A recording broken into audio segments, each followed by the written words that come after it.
pagi hari ini kita kedatangan bintang tamu yang tentunya itu mahasiswa Universitas Muhammadiyah Malang, program studi agroteknologi yang mana dia itu berprestasi dalam bidang olahraga. Nah, tentunya pasti teman-teman di rumah juga pada penasaran siapa sih bintang tamu kita pada pagi hari ini? Langsung sambut saja Jazidi.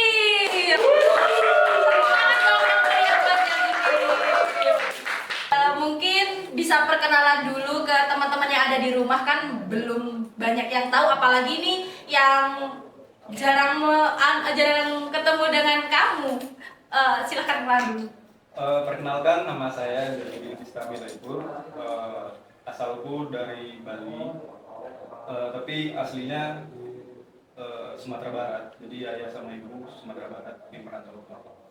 Dan juga kuliahnya di Malang, Universitas Muhammadiyah Malang, jurusan agroteknologi angkatan 2020, dan sekarang sedang menempuh semester 5. Sebenarnya satu program studi sama saya dan beda kelas gitu aja, tapi saya tuh jarang ketemu sama kamu kalau di kampus. Nah, yang tiba-tiba mengejutkan, katanya ini denger-denger ada yang ngomong kamu tuh dapat juara, apalagi ini tingkatnya itu bukan nasional lagi tapi udah internasional. Pasti teman-teman di rumah juga penasaran apa sih prestasi dari Jazidil ini di bidang olahraga. Saya mau tanya, bidang olahraga apa sih yang membuat Jazidil itu bisa sampai ke internasional? Saya ikut olahraga karate yang saya ikuti sejak masih kelas 5 SD. Jadi berkaitan dengan pertanyaan tadi, kenapa sih bisa juara, kenapa sih bisa sampai internasional? Karena dari kecil latihan yang saya mulai dan saya lakoni itu mungkin berbeda dengan laki-laki yang lain sampai bisa ke internasional, dan juga sampai di Universitas Muhammadiyah Malang di UKM karate khususnya.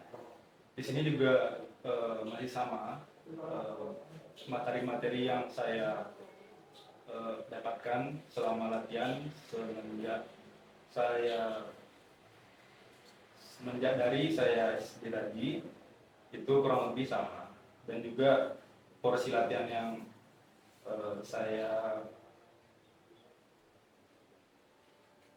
jalani juga itu berbeda juga.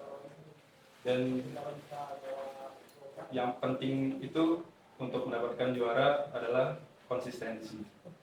Tadi. Terus yang ingin saya tanyakan lagi, kan itu tadi menyebutkan bahwa sudah dari SD belajarnya. Nah, belajarnya sendiri itu dari SD sampai sekarang itu, kan kalau sekarang di Universitas Muhammadiyah Malang kamu ikut UKM. Nah, pas waktu SD-nya sendiri itu kamu otodidak atau belajar sendiri atau gimana? Oh enggak. Pas SD itu ayah saya gimana ya? Kayak menyewa, bukan menyewa sih, apa? Private. Oh, private ya, private. Private sama SMP Suarjana itu namanya. SMP saya dulu, dan sekarang beliau sudah sensei. Saya dilatih oleh beliau dari kelas 5 SD dari Sabuk Putih. Itu letak pelatihannya itu di dalam rumah. Jadi kayak area rumah, sofa-sofa itu kami pindahkan supaya kita bisa latihan, dan juga di rumah itu kita latihannya nggak pakai matas. Terus yang latihan juga 1 sampai 2 orang aja. Tapi berkat dari sana saya bisa sampai sekarang.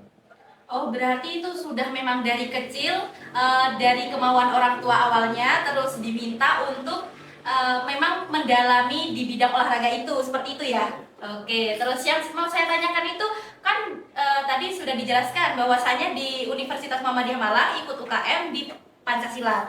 Nah, di karate ya, di karate. Terus, kira-kira itu bagaimana sih kamu membagi waktu dengan, kan kalau pas saya searching kemarin itu katanya lombanya itu dari awal Desember ya, kalau nggak salah dari. Dari tanggal 9 sampai tanggal 11. Nah, dari awal Desember. Nah, apalagi pas tanggal itu mahasiswa agroteknologi sendiri itu lagi sibuk-sibuknya ngerjain laporan, tugas-tugas juga banyak yang numpuk. Nah, itu kira-kira cara membagi waktunya itu seperti apa? Pasti teman-teman juga pengen tahu gitu loh.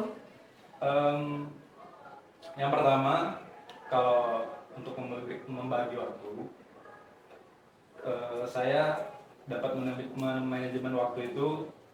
Yang kita perlu perhatikan yang pertama ialah tugas-tugas kuliah, terus juga laporan kita kerjakan terlebih dahulu untuk bisa kembali latihan ke UKM, dan juga setelah membagi antara laporan dan juga latihan,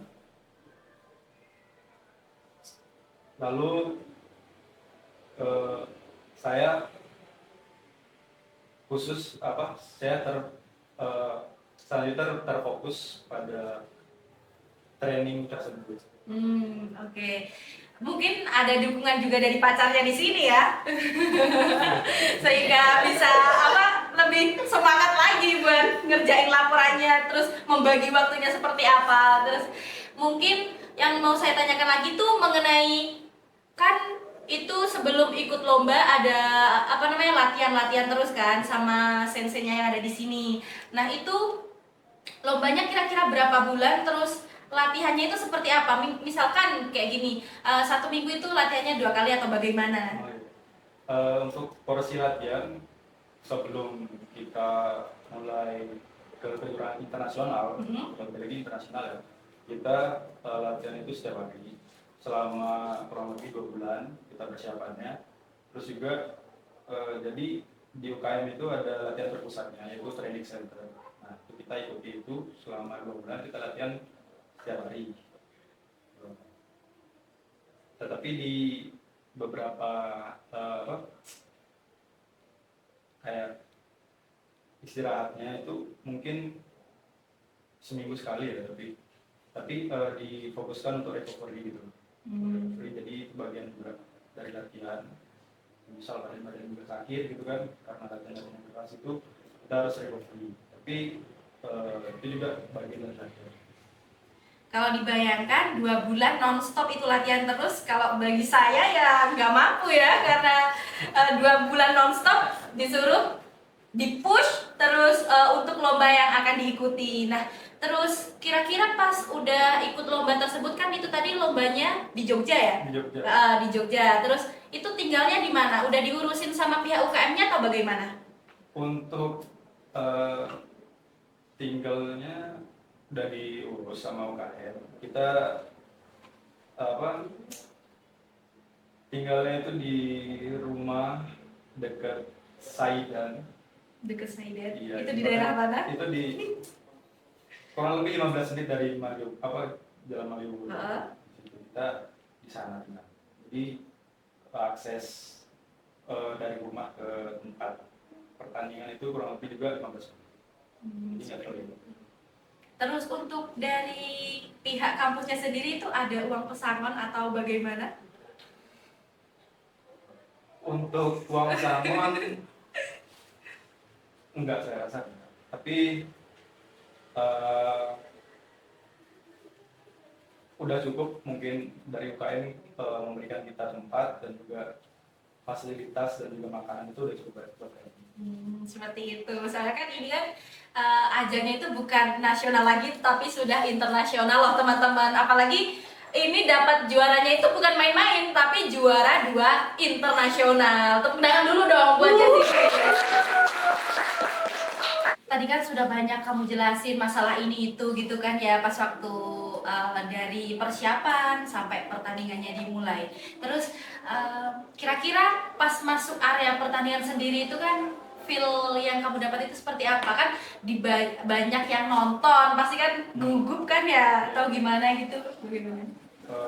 Waktu pertama kali masuk area pertandingan, kita udah pakai peralatan, baju, terus juga kita udah siap bertanding. Untuk feel-nya itu yang pasti gubuk kita ditonton banyak orang kan, kanan, kiri, belakang, depan itu tribun, semuanya ramai. Terus juga yang kita rasakan itu kayak jantung itu berdebar-debar. Pas mau ngadepin lawan kita nggak tahu lawannya yang mana, terus dari mana, gitu kan. Pokoknya siap nggak siap kita harus siap. siap. Terus untuk kendalanya sendiri pas waktu pertandingan ada nggak? Untuk kendala mentalnya sih. Mentalnya harus dikuatkan. Harus dikuatkan. Benar-benar harus bisa bagaimana cara taktik kita untuk menyerang lawannya itu ya. Terus mungkin itu sih apa namanya, waktu kamu mendapatkan juara 2 itu kamu nyangka nggak sih sampai bisa mendapatkan juara 2 gitu loh? Pertamanya nggak nyangka, tapi balik lagi ke segi mental, terus juga kita harus percaya sama apa yang kita punya. Selama 2 bulan kita berlatih, harus ada yang dibawa pulang gitu. Ya. Terus juga harus buktikan kalau kitanya memang betul. Terus setelah selesainya pertandingan itu kan pasti udah seneng tuh kan, alhamdulillah udah dapat juara 2. Terus kira-kira dari semua apa namanya, dari persiapan sampai kamu dapat juara itu tadi, apa yang kamu dapatkan selain feedback dari sananya sendiri? Hikmah apa yang kamu dapatkan gitu? Tentunya pengalaman. Kita dapat juara terlebih lagi, juara 2 itu kan udah penerimaan di nasional. Pastinya itu. Ya, pasti kita dapat pelajaran dari sana, terus juga experience gimana lawan itu bisa sampai sana juga, itu kan perlu kerja keras. Dan kita harus bisa di atas mereka. Ya mungkin dari teman-teman yang mau lebih mendalami lagi biar bisa supaya kayak Mas Jazidil sendiri itu bisa tanya-tanyakan langsung. Nanti kalau ketemu Mas Jazidil di kampus bisa langsung ditanyakan biar kalian juga ada inspirasi gitu loh buat mendapatkan juara seperti Jazidil. Tepuk tangan dulu dong. Oke. Terus setelah kamu ikut pertandingan ini kan, ini bukan ajang nasional lagi tapi seperti yang saya sudah bilang tadi udah internasional. Nah, fokus kamu itu setelah itu mau kemana? Selama saya masih jadi mahasiswa UNM, mungkin saya akan teruskan karate di UNM sampai setinggi mungkin, sejauh mungkin, dan juga berlatih keras mungkin sama atlet lain. Oke, kami di sini juga hanya bisa mendoakan yang terbaik buat kamu. Semoga nanti kedepannya lebih baik lagi. Amin. Amin. Mungkin yang terakhir ini ya, kesan dan pesan buat teman-teman yang ada di rumah biar termotivasi agar mereka juga nggak hanya rebahan saja di kos maupun kalau nggak ada kegiatan, hanya bermain aja, menghabiskan uang saja. Mungkin dari Jazidil ada kesan dan pesan buat teman-teman. Pesan saya itu kita harus bisa keluar dari zona nyaman. Betul itu. Lakukan yang terbaik, kerja keras, dan yang terpenting lagi disiplin. Itu ingat teman-teman ya, harus disiplin, jangan malas-malasan hanya rebahan saja di kos. Mungkin teman-teman di rumah banyak ini yang lagi nonton sambil rebahan, sambil tiduran. Wah, pastinya dong. Jangan lupa di like tapi ya di komen juga, nanti bisa tanya-tanyakan lagi lebih lanjut. Mungkin itu saja podcast hari ini. Bila ada salahnya kami mohon maaf. See you next time. Semoga ketemu di podcast selanjutnya. Terima kasih buat Jazidil karena sudah datang meluangkan waktu di podcast hari ini. Semoga kedepannya lebih baik lagi. Amin. Saya dulu dong ke kamera.